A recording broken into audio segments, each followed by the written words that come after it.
आज एक भक्त ने प्रश्न भेजा है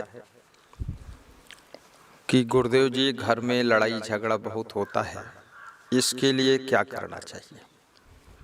और कई आश्रमों में देखा जाता है कि साधुओं में लड़ाई झगड़ा होता है, कई गृहस्थों के घरों में सास बहू में लड़ाई झगड़ा होता है, कितने गृहस्थों के यहाँ भाई भाई में, पिता पुत्र में लड़ाई झगड़ा होता है, पड़ोसी से लड़ाई झगड़ा होता है। कितनी जगहों पर देखा जाता है कि राजनीति में पार्टी को लेकर के एक नेता दूसरे नेता से लड़ाई झगड़ा करता है, व्यापारी में लड़ाई झगड़ा होता है, ग्राहक और दुकानदार में लड़ाई झगड़ा होता है, मीडिया वालों से भी लड़ाई झगड़ा होता है। और कितनी जगहों पर ऐसा भी देखा गया है कि गुरु भाई भी लड़ाई झगड़ा करते हैं, सास और बहू ये दोनों भिड़ जाती है। तो ये लड़ाई झगड़ा है कहाँ नहीं, सभी जगह लड़ाई झगड़ा है। मजदूर और मालिक में लड़ाई झगड़ा होता देखा जाता है, ड्राइवर और मालिक में लड़ाई झगड़ा होता है, डॉक्टर और मरीज में भी मारपीट लड़ाई झगड़ा हो जाता है। और कभी कभी गुरु शिष्य में लड़ाई झगड़ा होता है। तो आखिर ये क्यों होता है और ये कैसे मिटेगा, इसका सवाल आज खड़ा हो गया। क्योंकि मैंने देखा है ऐसी कोई जगह नहीं जहां लड़ाई झगड़ा ना हो, लेकिन कुछ ऐसी जगह हैं जहां लड़ाई झगड़ा नहीं भी है और लड़ाई झगड़ा को मिटाने के फार्मूले भी हैं। क्यों होता है लड़ाई झगड़ा, इसके पीछे रीजन क्या है? इसके पीछे रीजन है कि जब मनुष्य मनमानी करता है, गलत काम करता है, बुरे कार्यों में प्रवृत्त हो जाता है, किसी की सुनता नहीं है, समझाए से समझता नहीं है, लालच में फंसा हुआ है, चोरी भी करता है, बेविचारी करता है, जुआ खेलता है, ऊट-पटांग काम करता है, न भाई की सुनता है, न पिता की सुनता है, न बेटे की सुनता है, उचित अनुचित का ध्यान ही नहीं रखता है, आलस्य भी बहुत है और अहंकार चरम सीमा पर चढ़ा हुआ है। इसलिए लड़ाई झगड़ा होता है। इसको मिटाने के लिए मेरा क्या कर्तव्य है और किस स्थान पर, किस सिस्टम में, किस कंडीशन, पोजीशन, सिचुएशन में मेरा क्या कर्तव्य बनता है। लोग प्रायः ये सोचते हैं मेरा अधिकार है, ये मेरा हक है, मुझे ऐसा देना चाहिए, मुझे मेरे लिए ऐसा करो।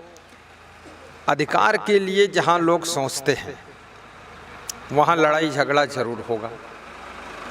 जहाँ लोग लालच करेंगे वहाँ भी लड़ाई झगड़ा जरूर होगा। जहाँ पर लोगों के अंदर सहनशीलता नहीं है, लड़ाई झगड़ा खूब होगा। लोग जहाँ घर ही में चोरी कर रहे हैं, आश्रम में भी चोरी कर रहे हैं, वहाँ लड़ाई झगड़ा होगा।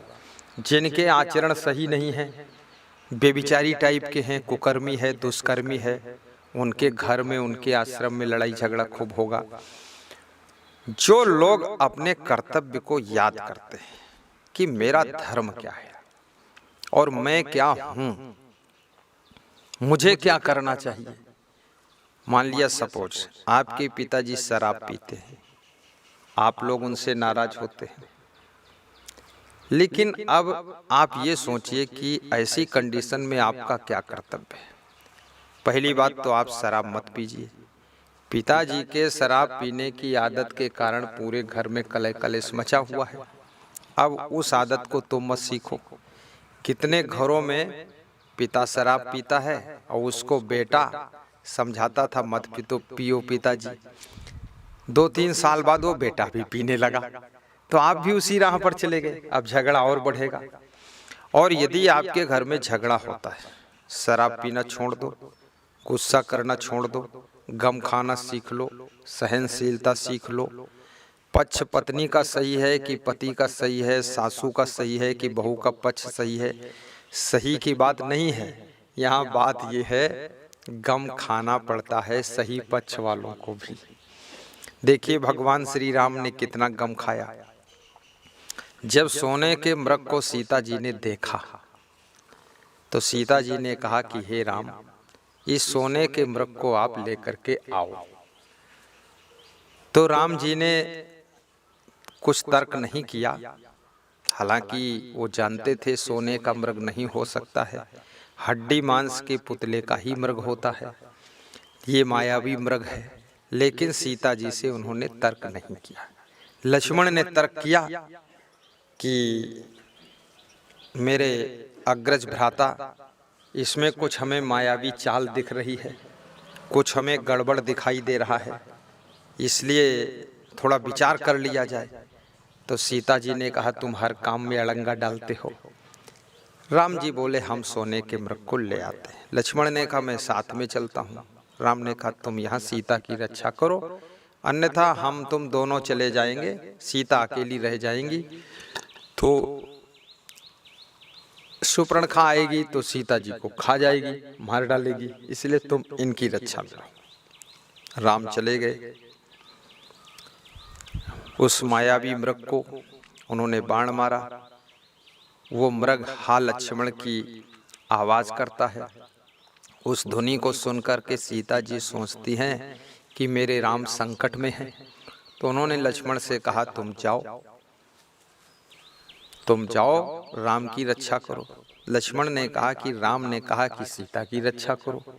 अब असमंजस में पड़ गए लक्ष्मण। तो सीता जी नाराज होने लगी कि मैं जो कहती हूँ वो तुम करो, राम यदि नहीं रह जाएंगे तो मेरे जिंदा रहने से क्या फायदा। तो लक्ष्मण जी ने एक लक्ष्मण रेखा खींच दी और कहा कि आप जो है इसके अंदर ही रहना, बाहर मत निकलना जब तक हम नहीं आएंगे। लक्ष्मण का जाना हुआ, पीछे से रावण का साधु भेष में आना हुआ। देखिए साधु भेष में रावण आया है। यहाँ पर भी सीखना चाहिए कि साधु भेष में हर व्यक्ति साधु नहीं होता है, साधु भेष में हर व्यक्ति महात्मा नहीं होता है। दाढ़ी बढ़ाने वाला, जटा रखने वाला, मुंडन कराने वाला, बहुत पगड़ी अच्छी बांधने वाला, चमकीले कपड़े पहनने वाला, गले में खूब माला डालने वाला और तिलक लगा करके खूब माथा पोतने वाला, ये हर व्यक्ति साधु नहीं होता है। लाल पीले कपड़े पहन करके, काले कपड़े पहन करके, एक अद्भुत वेशभूषा बना करके व्हाइट कपड़े पहनने वाला, ये साधु नहीं होता है। कपड़ा कोई पहन सकता है, लेकिन कपड़ा बदलना आसान है, लफड़ा बदलना कठिन है। तो दुनिया को सीखना चाहिए कि साधु भेष में आप थोड़ा उस पर संदेह भी कीजिए कि ये रावण है कि वास्तव में ये साधु भेष में विश्वामित्र है कि अगस्त्य मुनि है, कि ये साधु भेष में ब्रह्मचारी महात्मा है कि बेविचारी है। इसलिए पहले परखो, जांचो, उसके बाद उससे जुड़ो। बिना जांच के, बिना परख के जुड़ोगे तो साधु के, नकली साधु से भी अशांति पैदा होगी। जैसे राम को अशांति हुई, लक्ष्मण को अशांति हुई, सीता को अशांति हुई। अब सीता जी भिक्षा देने के लिए लक्ष्मण रेखा लांघ जाती हैं, रावण उनको उठा ले जाता है, लंका सीता जी पहुंच जाती हैं, रोती गाती हैं। इधर राम जब वापस लौटते हैं, सीता जी को पंचवटी में नहीं पाते हैं, राम का मन भी दुखी होता है और राम लक्ष्मण दोनों आपस में तर्क नहीं करते हैं, सीता जी की खोज में लग जाते हैं और खोज में फिर राम रावण का युद्ध होता है। बहुत लंबी कहानी है, उसको मुझे सुनाना नहीं है, उसमें देर भी हो जाएगी। और सीता जी को वापस लाते हैं। वापस लाने के बाद राम ये नहीं कहते हैं कि तुमने लक्ष्मण रेखा क्यों लांघी थी या तुमने सोने के मृग को मारने के लिए क्यों भेजा था। तर्क वितर्क नहीं किया। राम ने सोचा मैं मेरा कर्तव्य निभा दूं, अब सीता जी से जो चूक हो गई, गलती हो गई, उसको हम क्षमा करते हैं। तो परिवार में यदि झगड़ों से बचना है, जहाँ पर आप रहते हैं, चाहे साधु समाज में हो या गृहस्थ समाज में हो, घर परिवार में हो या कि राजनीतिक पार्टी में हो, तो वहाँ 2-3 बातें ध्यान रखने योग्य है। गलती करने वालों को क्षमा भी कीजिए और ज़्यादा गलती करते हैं, जैसे रावण ने बहुत बड़ी गलती किया तो राम भगवान ने उसको दंड भी दिया। परशुराम ने राम को गाली दिया, कठोर शब्द बोले, राम ने क्षमा कर दिया। लेकिन कुंभकर्ण को राम ने वध करके दंड दे दिया। राम ने रावण का वध करके दंड दिया। बहुत बड़ी गलती किया था बाली ने, सुग्रीव की पत्नी को रख लिया था, राज्य छीन लिया था, तो उसको भी वध करके दंड दिया। तो कब किसको कितना कहाँ दंड देना है, कब कहाँ क्षमा करना है, कब कहाँ गम खा लेना है, कब किसके साथ झुक जाना है, कब किसके साथ चुप हो जाना है, ये सब हमको विवेक रखना चाहिए। कभी आपकी पत्नी गलती करती है, कितनी स्त्रियां हैं तो वे फिजूल खर्ची बहुत करती हैं, जिसके कारण पति पत्नी में झगड़ा होता है। कितनी स्त्रियां रोज रोज नई नई साड़ी पहनना चाहती, 365 दिन में 365 कलर की साड़ी पहन। कितनी लेडीज तो ऐसी है जो कि हर घंटे में साड़ी बदलना चाहती है। पति की चाहे पीठ बिक जाए पर उनकी साड़ी नहीं होनी चाहिए। और कितने पुरुष लोग ऐसे हैं, हीरो बने रहते हैं कि न जाने कितनी ड्रेस बदलते हैं और न जाने क्या क्या फिजूल खर्ची करते हैं, पान तम्बाकू डली सब सुपारी खाते रहते हैं। उसके कारण भी घरों में झगड़ा होता है। तो आप घर के झगड़ा से बचना चाहते हैं तो नशा व्यसन छोड़ दीजिए। आपकी वाइफ कहती है आप दारू मत पियो, तो क्या फर्क पड़ता है, मत पीजिए। क्योंकि बचपन में 20 साल 22 साल की उम्र तक तुमने नहीं पिया तो क्या फर्क पड़ा। अभी बीमार हो जाओ, हॉस्पिटल में 6 महीने भर्ती रहो, टांग टूट जाए, दारू तो दारू बीड़ी पीने को नहीं मिलेगी, तो आप कैसे मन को रोक लोगे। अभी आपको गलती हो जाए, जेल में चले जाओ, वहाँ 10 साल रहो, वहाँ दारू नहीं मिलेगी, तब कैसे आप अपने मन को रोकोगे। तो जेल में आप परवश होकर के मन को रोकोगे, हॉस्पिटल में परवश होकर मन को रोकोगे, तो आप कृपया अपने घर में सुबह होकर के मन को रोक लीजिए, दारू छोड़ दीजिए, घर का कलेश मिट जाएगा। व्यभिचार मत कीजिए। जब पत्नी को संदेह होता मेरा पति कोई दूसरी औरत के साथ संबंध रखता है, तब उसको दुख होता है और फिर उसके कारण उसे गुस्सा आती है और तुम्हारे से प्रेम उसका घट जाता है, फिर लड़ाई शुरू होती है। तो कृपया दूसरे की स्त्री से या दूसरे के पुरुष से संबंध मत रखिए। भाई आपने शादी किया, शादी का मतलब है विश्वास, तो विश्वास का मतलब है धोखा मत दीजिए। और धोखा न देने का मतलब है कि जिसको पति माना है पति जैसा व्यवहार उसी के साथ कीजिए, जिसको पत्नी माना पत्नी जैसा व्यवहार उसी के साथ कीजिए। बाकी जो स्त्रियां हैं, बाकी जो पुरुष हैं, उनके साथ में पवित्र मन रखिए। आपके घर में लड़ाई झगड़ा बंद होगा। आलस्य मत कीजिए, काम भी कीजिए। काम नहीं करोगे घर में गरीबी आ जाएगी, गरीबी आ जाएगी समस्या खड़ी हो जाएगी, फिर निर्वाह की समस्या खड़ी होगी, आवश्यक सामान की आपूर्ति नहीं हो पाएगी, तो घर में फिर लड़ाई झगड़ा शुरू होगा। इसलिए मेहनत भी करना चाहिए। और मेहनत ना करने से शरीर बीमार भी हो जाता है, क्योंकि शरीर परिश्रम चाहता है। संतोष भी रखना चाहिए। कितने घरों में छोटी छोटी बातों को लेकर झगड़ा होता है कि उसने दूध ज़्यादा पी लिया, उसने घी ज़्यादा खा लिया, हमको दूध नहीं मिला, हमको अच्छा बिछौना नहीं मिला, उसको अच्छा कमरा मिल गया, हमको। धीरे धीरे सबको मिल जाएगा। संतोष रखिए, गम खाइए, सबकी व्यवस्था हो जाएगी। और एकता संगठन में रहिए और डट के मेहनत करिए। अपने घर में किसी को जो ज़्यादा बुद्धिमान है, ज़्यादा डायरेक्शन देता है, अच्छे डिसीजन लेता है, उसको डायरेक्टर मान लीजिए, मार्गदर्शक मान लीजिए, उसको मास्टर माइंड चुन लीजिए, अपने घर का मुखिया मान लीजिए, आश्रम का मुखिया मान लीजिए, उसकी बात को मानिए। वो कह दे सब लोग चुप रहो तो चुप रहिए, वो कहे शांत रहो शांत रहिए, वो कहे कि बस आज ये काम होना तो उस काम में जुट जाइए। क्योंकि बिना स्टीयरिंग के गाड़ी भी नहीं चलती है। तो आप घर में किसी को स्टीयरिंग नहीं बनाओगे तो गाड़ी नहीं चलेगी। कभी कभी ऐसा होता है लोग आपके साथ में गलत व्यवहार करते हैं, आपको ठग लेते हैं और आपको गुमराह कर देते हैं, आपसे झूठ बोल करके लब्बो झब्बो करके पैसा ले लेते हैं। बाद को तुमको उससे दुख होता है, फिर उससे लड़ाई झगड़ा हो सकता है। इसलिए किसी को ठगो मत, तो क्यों आपसे कोई लड़ाई झगड़ा करेगा। कितने पत्रकारों से देखा गया कि अच्छे अच्छे लोग, समझदार लोगों से झगड़ा हो जाता है, क्योंकि अब पत्रकार ठग लिया, उनको पैसा ले लिया, तो फिर वो दुख रहता है अंदर, तो कभी न कभी वो भड़ास निकल जाती है। इसलिए पत्रकारिता करो पर लोभ लालच में मत करो। पत्रकार कहते हैं संवाददाता कि मैं सच छापता हूँ, सच बताता हूँ, मेरा चैनल सत्य को खोल देता है। लेकिन जहाँ लोभ आ जाएगा वहाँ सत्य कहाँ खुलेगा। जहाँ आपको लालच आ जाएगा, पैसा लेना शुरू कर दोगे जनता से, तो आप सही समाचार दे ही नहीं सकते हो। आप बनावटी, मिलावटी, सजावटी समाचार भेजोगे। इसलिए पत्रकार को भी लालच छोड़ना चाहिए। कई बार देखा जाता है नेताओं से और जनता से खूब झगड़ा होता, मारपीट होती है, चप्पल जूते फेंक देते उनके ऊपर। क्यों फेंक देते हैं? प्रधानमंत्री के ऊपर चप्पल जूता फेंक देते लोग, अपनी गुस्सा को जताते हैं। क्योंकि जब वोट मांगने आए थे, घोषणा पत्र में कहा था कर्जा माफ कर दूंगा, ये सड़क बना दूंगा, वो पुल बना दूंगा, यहाँ स्कूल बना दूंगा, सबके ये कर दूंगा, वो कर दूंगा। और जीत गए तो 4 साल तक लौट कर नहीं आए। अपना घर तो बना लिया, अपना बैंक बैलेंस बना लिया। 2 बीघे जमीन थी जब चुनाव लड़े थे, आज उनके पास में 2500 बीघे जमीन है। ये कहाँ से आ गई? आखिर ये जनता का पैसा आपने नहीं लूटा है, आखिर ये आपने जो है शासन प्रशासन का पैसा नहीं खाया है, तो इतना ये आया कहाँ से? अच्छा चलो तुमने बना लिया, ठीक है, लेकिन आपको काम भी कुछ करना चाहिए। और जनता फिर आपसे नाराज होगी तो आपके मुर्दाबाद के नारे लगाएगी, आपका वो पुतला बना करके फूंकेगी, और आपको पा जाएंगे लोग तो मारेंगे भी, लड़ाई झगड़ा होगा। तो इस लड़ाई झगड़ा का मेन कारण है गलत काम करना। आप गलत काम करोगे, लड़ाई झगड़ा बंद नहीं होगा।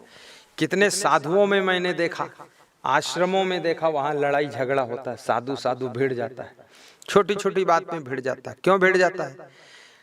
टोटल साधु आलसी है, निकम्मा है, कामचोर है, और भी सामान चोर भी है, और फालतू बातें बकवास करता रहता है, निंदा बुराई करता रहता है। कितने आश्रमों में मैंने देखा, वहां का साधु वहीं के गुरु, अपने ही गुरु की निंदा करता रहता है, अपने को ज्यादा होशियार समझता है, और अकल कुछ नहीं है, चोट्टा, अकल कुछ नहीं है, चोट्टा बना है। तो जो गुरु का परम भक्त है वो उसको फिर डांटता है, उसके साथ झगड़ा हो जाता है, कहना सुनना हो जाता है। कितने आश्रमों में मैंने देखा, एक साधु का सामान दूसरा साधु चुरा लेता है। अब ये चोट्टों का तो झगड़ा होगा ही, यानी झगड़ा का कारण सब गलत काम है, गलत स्वभाव, गलत आचरण, गलत विचार, गलत कर्म, गलत सोच, गलत व्यवहार, इससे झगड़े का जन्म होता है। झगड़ा का रिश्ता न साधु से है, न नेता से है, न गृहस्थ से है, न पत्रकार, न चित्रकार, न कलाकार। झगड़ा का रिश्ता है तुम्हारी गलतियों से। तुम जितनी गलत गाड़ी चलाओगे, चलना बाएं साइड में चाहिए और चलते दाएं साइड में हो, और फिर किसी की गाड़ी से रगड़ दोगे, उसकी नई गाड़ी है, तो रुक करके तुम्हारे 2 तमाचे मारेगा, झगड़ा शुरू हो जाएगा। प्रश्न पूछा गया कि हमारे घर में लड़ाई झगड़ा होता है। आप भाई हैं, बहन हैं, अपना कर्तव्य का पालन करो। लड़ाई झगड़ा तो गलत काम से ही होता है, और गलत काम करने से आपसे जुड़े हुए लोग सब दुखी भी होते हैं, परेशान भी होते हैं। इसलिए सब बहुओं से कहूँगा आप भी गम खाइए, सासुओं से कहूँगा समता रखिए, ससुर से कहूँगा गलत काम मत कीजिए, पुरुषों से मैं कहना चाहता हूँ कि आप शराब मत पियो, गलत काम मत करो, व्यभिचार मत करो, नारियाँ भी व्यभिचार मत करें, नियम संयम से रहो। हम लोग मनुष्य हैं, कोई पशु नहीं है कि इतना भोग विलास में डूब जाए। संयम नियम से रहना चाहिए, प्रेम प्रसन्नता से रहना चाहिए, तो हमारा जीवन मंगलमय होगा और लड़ाई झगड़ा सब बंद होगा। अच्छे संत बनो, अच्छी क्वालिटी के शिष्य बनो, अच्छी क्वालिटी के गुरु बनो, लालच मत रखो। कितने शिष्य लोग आते हैं और भजन गाते हैं कि मैं आपका शिष्य बनूंगा और दीक्षा दीजिए, ब्रह्मचारी बनूंगा, साधु बनूंगा, मोक्ष प्राप्त करूंगा, आपकी तन मन धन से सेवा करूंगा, तन मन धन अर्पण है मेरा गुरुदेव आपके चरणों में, तन मन धन अर्पण है मेरा। उसके बाद गुरु का धन चुराना शुरू करता है। गुरु ने उसके विश्वास के ऊपर उसके नाम गाड़ी ले लिया, तो गाड़ी भी अब उसको छीनना चाहता, रखना चाहता है, और गुरु की गाड़ी पर मुकदमा लगा देता है। गुरु ने उसके विश्वास पर कहीं जमीन ऐसी थी तो उसी के नाम ले लिया कि बात को ट्रस्ट में कर देंगे, कुछ ऐसा उसमें अभी व्यवधान है, तो उस जमीन को भी हड़पना चाहता है। अब ये तन मन धन अर्पण किया है, साधु बनकर आया यहाँ कि डाकू आया है, लूटना चाहता आश्रम को, तो वहां झगड़ा शुरू हो जाएगा। तो शिष्य को लालच नहीं करना। शिष्य गुरु जी के पास में ज्ञान को प्राप्त करने के लिए आया है, कल्याण करने के लिए आया, अपना सुधार करने के लिए आया। वहां आश्रम की जमीन थोड़े लेने के लिए तुम आए हो, धन लेने के लिए। आश्रम तो सभी के कल्याण के लिए है। वहां की जमीन भक्तों की सेवा के लिए है, भंडारा करने के लिए है। वहाँ की जमीन में जो उत्पादन हो, साधु संत की सेवा हो। कोई एक साधु की बपौती थोड़े है, जिस किसी ने उसे दान दिया है उसको तुम्हारे अकेले के लिए थोड़े दिया है कि तुम गुलछर्रे उड़ाओ, अपने नाम करा लो खाली। तो ऐसा मत करो। कितने साधु इतना चोर है कि उसका भी हद मार दिया है, पूरा आश्रम लूट लिया है, आश्रम की जमीन बेच के घर में दे दिया है, घर का मोह छूटा नहीं है, भक्तों को बेवकूफ बनाता है। ये कौन सी साधुवाई है? और किसी को साधुनी बना कर रखा है। कोई राण और विधवा औरत को ला करके लाल पीला और सफेद कपड़ा पहना कर बता दिए मतवा राम है। तो तुम कौन हो? बोले हम मते राम हैं। ये मते राम और मतवा राम, अब दोनों मिल करके मते मतवा ना मालूम क्या करना चाहते हैं। साधु का मतलब होता है संसार के भोगों को त्याग करने वाला, स्त्री विषय का त्याग करने वाला, भोग विलास न करने वाला, शुद्ध ब्रह्मचर्य का पालन करने वाला, वो साधु होता है। और गम खाना चाहिए सबको, मेहनत करना चाहिए, आलस्य नहीं करना चाहिए, पैसा नहीं चुराना चाहिए, ईमानदारी, वफादारी, जिम्मेदारी रखना चाहिए। तो लड़ाई झगड़ा बिल्कुल नहीं होगा। फालतू काम मत करो, कुकर्म मत करो, गंदगी मत फैलाओ, बड़ों का अदब रखो, लिहाजा रखो। यदि आपका लड़का विवेकवान बुद्धिमान है, उम्र में छोटा है, आप बाप हैं, आप रिश्ते में बड़े हैं क्योंकि बाप हैं, लेकिन लड़का छोटा है रिश्ते में, परंतु अगर बुद्धिमान, विवेकवान, चरित्रवान ज्यादा है तो बाप को भी लड़के का अदब रखना चाहिए, क्योंकि गुणों का सम्मान होता है, खाली उम्र का नहीं होता है। गुणों का सम्मान होता है और उनका आदर कीजिए। और बड़े होने का अर्थ यही होता है कि आपके कार्य भी बड़े होना चाहिए, आपका आचरण बड़ा होना चाहिए, आपके विचार बड़े होने चाहिए। खाली रिश्ते में तुम बाप बने हुए हो और कहते हो गांव के हम सेठ जी हैं, बहुत बड़े हैं, और गरीबों को इधर उधर गुमराह करके उनकी जमीनें लूट घसोट के लिखा रहे हो और उनको बेवकूफ बना रहे हो, कौन तुमको बड़ा मानेगा? फिर छोटा आदमी भी तुमसे लड़ जाएगा, भिड़ जाएगा, झगड़ा हो जाएगा। तो अपना सम्मान अपने हाथ में है, ऐसा त्याग रखना चाहिए। और पति पत्नी में भी प्रेम रखना चाहिए। पत्नी को ये मान लेना चाहिए कि हम जो है छोटी है, हमारा पति बड़ा है, पति देव है, हमारे स्वामी हैं। आप भी अपनी पत्नी को मानिए कि हमारी भार्या है और इसको भी समता से हमें रखना है। देखो राम भगवान सीता जी को कैसे समता से रखते थे, ऐसे आपको भी रखना चाहिए। और बहुत सी बातें आपको मैंने बताया है। ये घर का लड़ाई झगड़ा इस तरह से समाप्त हो जाएगा और इसके लिए सत्संग भी सुनते रहिए।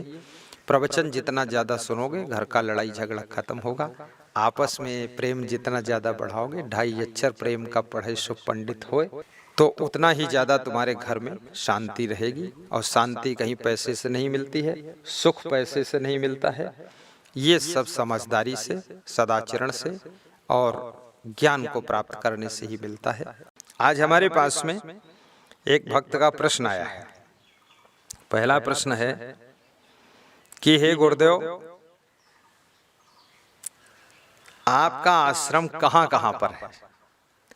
हम लोगों को अभी तक यही नहीं पता है आपका आश्रम है कहाँ, आप रहते कहाँ हो, आप हो कहाँ के, और आपके गुरु कौन हैं, और आपके आश्रम में क्या क्या एक्टिविटी होती है, आश्रम के कार्य और प्रवृत्तियां क्या क्या हैं, और आश्रम में कितने संत रहते और कहाँ कहाँ आश्रम है, आश्रमों की कंडीशन, पोजीशन, सिचुएशन क्या है, ये जानने के लिए, क्योंकि टीवी चैनल में 15 करोड़ लोग करीब करीब प्रवचन पूरे वर्ल्ड में सुनते हैं, 20 करोड़ व्यूअर्स यूट्यूब चैनल के हैं, तो सबके मन में इच्छा होती है कि ये संत का प्रवचन तो अच्छा लगता है, बड़ा आनंद आता, लेकिन ये है कहाँ का, इसको देखना चाहिए, इसका जड़ मूल कहाँ है, ये नकली है कि असली है, कि कैसा है, क्या करते हैं। तो बहुत से भगत लोग हमारी जांच करने के लिए भी हमारे आश्रम आते हैं कि वास्तव में है कि नहीं है, कि इधर उधर ऐसे घुमक्कड़।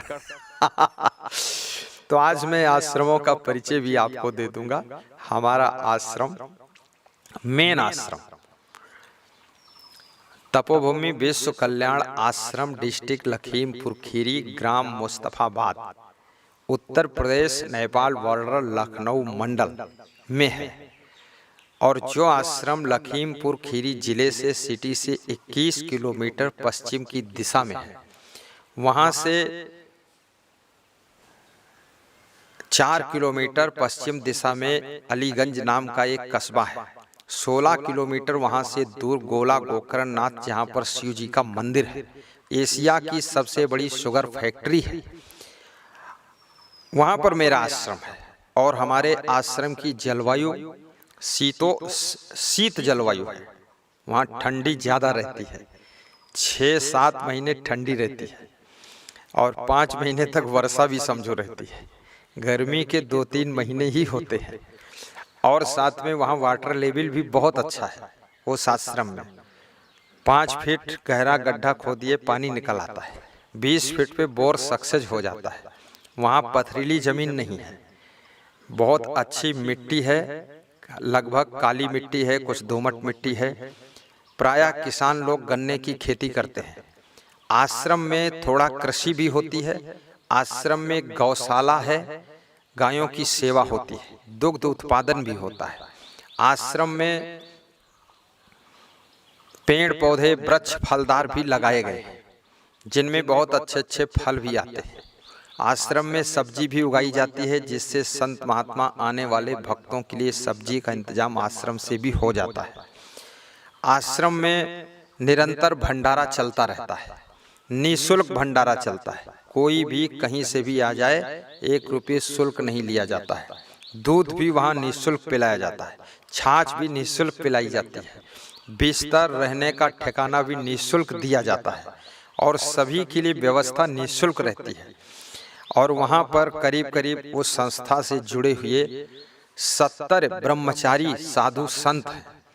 और हमारे गुरुदेव का नाम पूज्य श्री क्षमादेव जी है, जिन्होंने 1965 में आकर के उस आश्रम को विजिट किया था और 1966 में स्वीकार किया था। और 1966 में ही मेरा जन्म हुआ था, 20/10/66 है। और मेरे गुरुदेव आश्रम के संचालक पूज्य श्री गुरुमन देव जी, कोठारी पूज्य श्री अमान देव जी, इन सब ने उस आश्रम को डेवलप किया। एक भक्त थे जिनका नाम था धर्मेश्वरी, उन्होंने 20 एकड़ जमीन आश्रम में दान दिया था। उस जमीन से हमारे गुरुजी ने मेहनत करके, परिश्रम करके, हार्ड वर्क करके 40 एकड़ जमीन और खरीदा।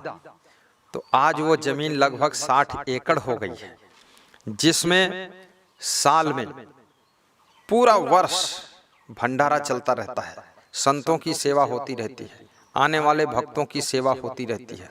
भक्तों को स्टेशन से लाना ले जाना भी वो आश्रम की तरफ से गाड़ी निःशुल्क जाती और निःशुल्क लाती है। और सब संत महात्माओं को वस्त्र भी दिए जाते हैं। आश्रम से सब संतों की टोटल व्यवस्था है, साबुन है, पाउडर है, चप्पल, जूता, चश्मा, दवा, पानी, चादर, बिछौना, रजाई, कंबल, मच्छरदानी और संतों के ठहरने के लिए कमरे और भक्तों के ठहरने के लिए कमरे, भक्तों को भी सारी सुविधा दी जाती है और ये सब निःशुल्क रहती है। और संत महात्मा वहाँ साधना करते हैं, ध्यान भी करते हैं, व्यायाम भी करते हैं, प्राणायाम भी करते हैं, स्वाध्याय करते हैं और गुरु जी के चरणों की सेवा भी करते हैं, आश्रम की सेवाएं करते हैं। वहाँ फूल वाटिका भी है, पार्क भी है, उसमें भी संत महात्मा सेवा करते हैं। और साथ साथ में धर्म प्रचार के लिए वहाँ से एक टोली जाती है, जिस टोली में हम जाते हैं तो धर्म प्रचार करने के लिए, भक्ति का प्रचार करने के लिए, संस्कारों का प्रचार करने के लिए, लोगों को सदाचार, शिष्टाचार, सभ्यता, शालीनता सिखाने के लिए वहाँ से एक टोली, करीब करीब 31 संतों की टोली वहाँ से चलती है। और वो टोली पूरे भारत देश में, विदेशों में भी, जैसे हांगकांग है, जैसे इंडोनेशिया है, मलेशिया है, श्रीलंका है और कुवैत है, मस्कट है, दुबई है, आदि देशों में ये टोली जा चुकी है। हम जा चुके हैं, वहाँ सत्संग कर चुके हैं। अपने भारत देश के लगभग 22 प्रदेशों में जा करके सत्संग समागम किया हूँ, अभी भी कर रहा हूँ, 12 महीने करता रहता हूँ। तो आपके मन में ये प्रश्न होता होगा कि फिर आप आश्रम में कब रहते हैं? तो आश्रम में मैं, क्योंकि बहुत भक्त, एक भक्त का प्रश्न है कि मैं आपके आश्रम आना चाहता हूं तो कब आऊं, कब मिलूं, कब मिलोगे, मैं आ जाऊं तुम ना हो, मैं वहां पहुंचूं यूपी और तुम पहुंच जाओ गोवा, तुम कहीं तेलंगाना में हो तो मेरा जाना व्यर्थ हो जाएगा। तो बात सच आप कहते हैं, आपका जाना व्यर्थ हो जाएगा। तो इसके लिए आप नोट कर लीजिए, मैं आपको तारीख नोट करा देता हूँ। 24 सितंबर से लेकर के 30 सितंबर तक मैं वहीं रहूंगा, और वहाँ ध्यान का कार्यक्रम भी चलेगा, प्राणायाम भी सिखाया जाएगा। उस समय वहाँ प्रवचन भी होगा और दीक्षा भी दी जाएगी।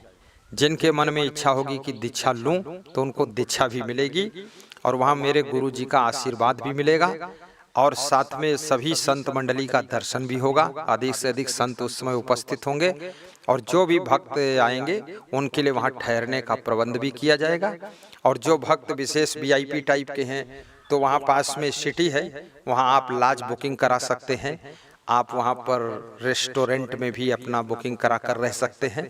और बाकी यदि आश्रम में रहेंगे तो आश्रम में भी यथोचित आपको सुविधा युक्त रहने का स्थान, कमरा और हाल और गद्दा, बिछौना, रजाई, जो भी जरूरत पड़ेगी मौसम के अनुसार उस समय वो सब व्यवस्था दी जाती है।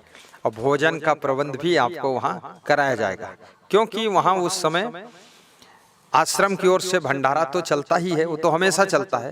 बाकी कुछ ऐसे विशेष भक्त आते हैं जो दयालु हैं, उदार हैं, वह लोग अपनी तरफ से भी भंडारा करते हैं कि आज मेरी तरफ से नाश्ता सबको खिलाऊंगा, संतों को, भक्तों को। कोई बोलता आज मेरी तरफ से पूरा भंडारा होगा, कोई बोलता मैं अपनी ओर से संतों को वस्त्र दान करूंगा, कोई कहता है मैं संतों को सब साबुन आदि दूंगा, मच्छरदानी यहाँ के लिए मंगा दूंगा। यहाँ 500 भक्त ठहरा हुआ है, 1000 भक्त ठहरा हुआ है, यहाँ 10,000 लोग ठहरे हुए हैं, तो इनके लिए हम बिछाने की चादरें मंगा कर दे दूंगा, इनके कंबल ओढ़ने के लिए मंगा कर दान कर दूंगा, ताकि आगंतुक भक्तों की सेवा, संतों की सेवा होती रहे। इस तरह से वहाँ की व्यवस्था चलती रहती है और कोई प्रकार की कमी नहीं देती। हमारे आश्रम में आटा बनाने की मशीन भी है, तेल निकालने की मशीन भी है, चावल बनाने की मशीन भी है, गन्ने का रस निकालने की भी मशीन भी है, और गुड़ बनाने की भी मशीन भी है। और हमारे आश्रम में दूध खूब होता है, दूध खूब होता है, और बगीचा भी बहुत अच्छा है। वहाँ भक्तों के घूमने टहलने का, शांति से एकांत में बैठने का भी स्थान है। नहाने धोने के लिए नल बाथरूम भी खूब है, कोई प्रकार की समस्या नहीं है। आप 24 सितंबर से लेकर के 30 सितंबर तक आइए, ये 7 दिन का कार्यक्रम। ऐसे मैं तो वहाँ रहूँगा 21 सितंबर से लेकर के और 30 सितंबर तक, लेकिन 24 से दर्शन दूंगा। पहले दर्शन नहीं होंगे, ना पहले मिलन होगा, और सब टाइम निर्धारित कर दिया जाएगा। आप उस समय आ सकते हैं, हमारे हेड आश्रम का दर्शन कर सकते हैं, और साथ में मेरे गुरुदेव क्षमादेव का आशीर्वाद भी ले सकते हैं, और उनको देख सकते हैं, हमारे आश्रम की सारी व्यवस्था देख सकते हैं। आपका हमसे प्रेम है, हमारा आपसे प्रेम है, तो अपन खिचड़ी खाएंगे और बताएंगे खीर खाया हूँ, गुणगान करेंगे, आनंद आएगी। क्योंकि खाना पीना तो सब जगह हो जाता, सोना, लेकिन गुरुदेव का दर्शन, गुरुदेव का आशीर्वाद, गुरुदेव का ज्ञान, गुरुदेव का प्रेम, और उस समय गुरुदीक्षा भी खूब दी जाएगी। ये मैंने आश्रमों का परिचय दिया हूँ। दूसरा आश्रम हमारा कोटा राजस्थान में है।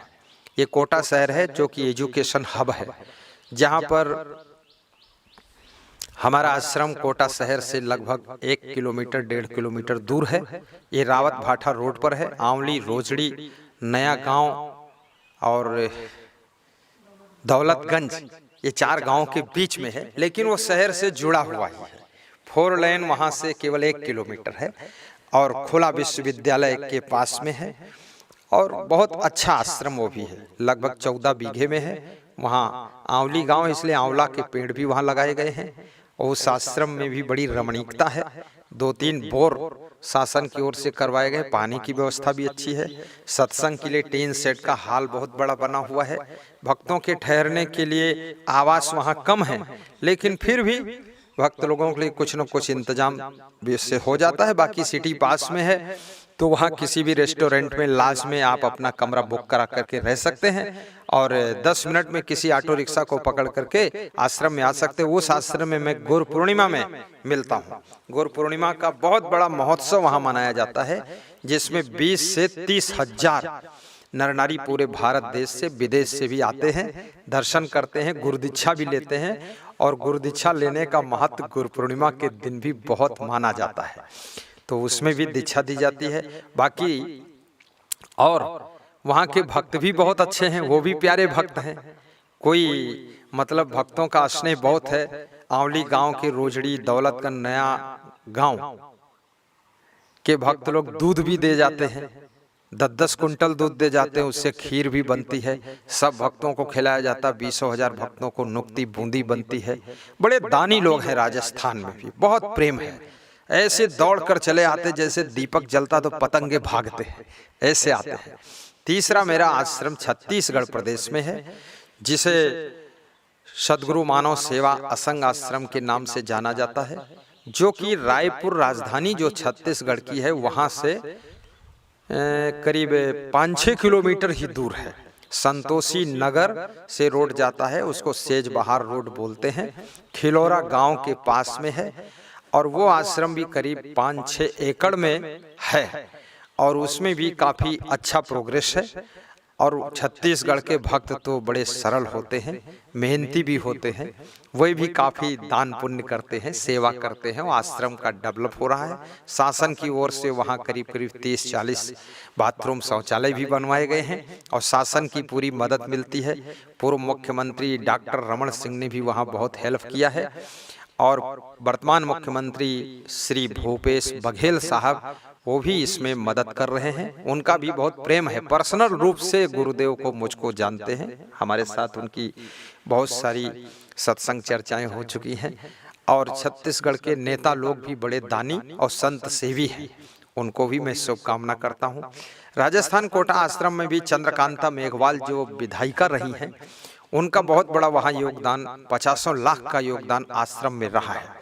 अभी जो स्पीकर हैं लोकसभा के हमारे श्री ओम बिड़ला जी, उनका भी बहुत योगदान, वो 3 बार वहाँ आश्रम आ चुके हैं। और ऐसे हमारे 20-25 संतों के बीच में 2-4 घंटे बैठकर वृक्षारोपण करके, थोड़ा हल्का नाश्ता करके और बातें करके और आश्रम की सेवा उन्होंने भी बहुत किया है और उनका सबका वहाँ योगदान है, उनको भी मैं धन्यवाद देता हूँ। एक चौथा आश्रम हमारा और है, वो आश्रम है डिस्ट्रिक्ट बलौदा बाजार छत्तीसगढ़ प्रदेश में है।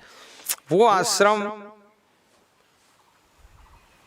कबीर शोध संस्थान असंग आश्रम के नाम से जाना जाता है और वहाँ पर गांव है एक सरखोर गांव है। ये लवन के पास में है। लवन एक छोटा कस्बा, वहाँ से 5 किलोमीटर दूर है और शिवनाथ नदी के पावन तट पर है।